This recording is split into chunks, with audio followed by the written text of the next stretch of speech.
Shabbat Shalom, everyone. Hope you're all doing well. This week's Parsha is Yitro. This is the Parsha where we read the Ten Commandments for the first time, right? We read a second version of the Ten Commandments in the book of Devarim later on, usually sometime in the summertime, late summer. But this Parsha is full of interesting things, but the main focal point here, I think, has got to be the theophany, which is a fun word to say, right? It's God's revelation to the people and the giving of the law. A close look at how this event unfolds, though, I think shows a pretty interesting thing.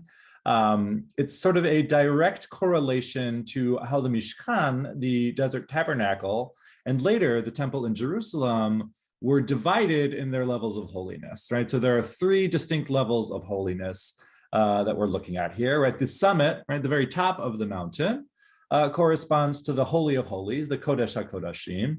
That was the place where only the high priest could go, right? And likewise on the mountain, it was only Moses who could ascend all the way up to the summit and commune with God there. The midway point of the mountain, about like halfway up, corresponds to the Kodesh, which was the holy place in the Mishkan, sort of right outside the Holy of Holies. This is the area where priests were allowed, only priests were allowed in this area. That's where like the menorah was, the table with the showbread was there, the incense altar, that was all in that area. Right, and so on the mountain, this was the area where the priests and the elders were only allowed up to that point, right, to that midway point. And then the base of the mountain, right, where all the people are, corresponds to the Chatzer, the outer courtyard, where the copper altar was located for burnt offerings. So that's where the people were. They were waiting to see what was going to happen. And, you know, in the Mishkan and the temple, this was the area that, you know, the regular people could come to bring their sacrifices.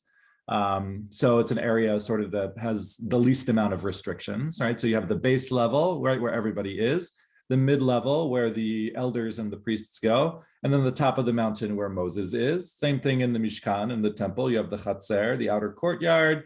Then you have the Kodesh, the holy place, and then the Kodesh HaKodashim, the Holy of Holies.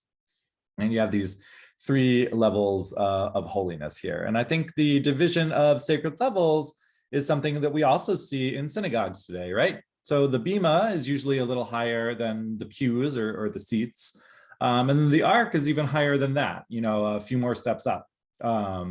So we still see that division, right? We're always trying to, you know, make those levels to remind us, Zecher LeMikdash, of how things were done in the temple. But also, I think the Talmudical principle of Ma'alim B'Kodesh really applies here.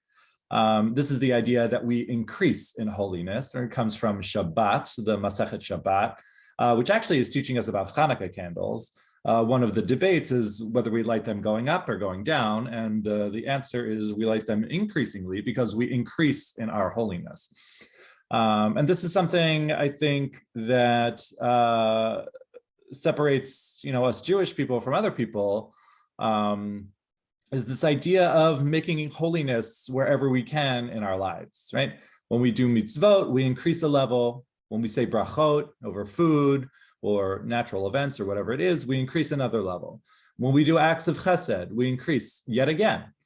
And we should always be striving to increase in our holiness and get as close as we can to the top of the mountain. And we can't all be Moses exactly, but we can all try and be like Moses and achieve that connection, that panim el panim, that face-to-face connection with God. So I hope that that's something that we can think about, you know, in the week coming up, how we can increase in our holiness. So Shabbat Shalom, everybody. And I hope it's a wonderful Shabbat, peaceful and restful for you all. Take care.